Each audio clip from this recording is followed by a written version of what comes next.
അത് ആ സസ്പെൻഷൻ ഞാൻ സന്തോഷപൂർവ്വം സ്വീകരിക്കുന്നു. അതിനെതിരെ സംസാരിക്കാനോ എന്തിന് സസ്പെൻഡ് ചെയ്തെന്ന് ചോദിക്കാനൊന്നും ഞാനില്ല. അത് പാർട്ടിയുടെ അവകാശമാണ്. സസ്പെൻഡ് ചെയ്യാം, തിരിച്ചെടുക്കാം, ഒക്കെ ആവും. എന്നെ സംബന്ധിച്ചിടത്തോളം ഇതൊന്നും കണ്ടുകൊണ്ട് പേടിച്ച് അയ്യോ എന്നെ പുറത്താക്കുക, ഞാൻ ഒരിക്കലും പുറത്തു പോകില്ല. ഞാനാണ് എൻ്റെ തീരുമാനമെടുക്കുന്നത്. ഞാൻ ഈ പാർട്ടിക്കാരിയായി ഇനിയിപ്പോൾ അവർ തിരിച്ചെടുത്താലും ഇല്ലെങ്കിലും ഞാൻ ഇന്ത്യൻ നാഷണൽ കോൺഗ്രസിൻ്റെ വ്യക്തിയായി മരണം വരെ, മരിക്കും വരെ, എൻ്റെ ഓർമ്മ അവശേഷിക്കും വരെ ഈ പാർട്ടിയിൽ തന്നെ തുടരാനാണ് എൻ്റെ ആഗ്രഹം. സസ്പെൻഡ് ചെയ്താലും കോൺഗ്രസ് കൗൺസിലർമാരോടൊപ്പം തന്നെ പ്രവർത്തിക്കും.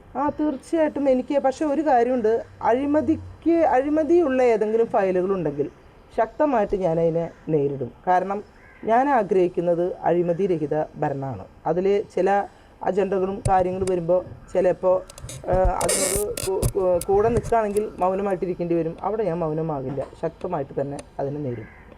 ഇതിൽ പ്രധാനമായും പറയുന്നത് ഇന്നലെ ഉന്നയിച്ച ആരോപണമാണ്. അതായത് പണപ്പെട്ടിയുമായി പോയി പലർക്കും പണം നൽകിയതായ ആളുകൾ പറഞ്ഞു. ആ ആരോപണത്തിൽ ഉറച്ചു നിൽക്കുന്നുണ്ട്. പിന്നല്ലാതെ ഞാൻ വെറുതെ ഒരു കാര്യം ഒരു ഇമാജിൻ ചെയ്ത്, സാങ്കല്പിക ലോകത്തല്ല, എന്നെ പലരും എന്നോട് പറഞ്ഞു ഇങ്ങനെ പല അഭ്യൂഹങ്ങളും പുറത്തുണ്ട്, അവരങ്ങോട്ട് പോകുന്നു ഇങ്ങോട്ട് പോകുന്നു, പലയിടങ്ങളിലും ചില കാര്യങ്ങളൊക്കെ സംസാരിക്കുന്നത് കേട്ട കാര്യങ്ങൾ, അതിൽ എനിക്ക് മാറാൻ കഴിയില്ല. എന്നെ വിശ്വാസമുള്ള ആളുകൾ തന്നെയാണ് എന്നോട് പറഞ്ഞത്.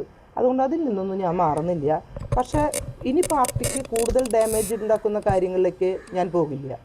കാരണം ഞാനൊരു ഇന്ത്യൻ നാഷണൽ കോൺഗ്രസിൻ്റെ അടിയുറച്ച വ്യക്തിയാണ്.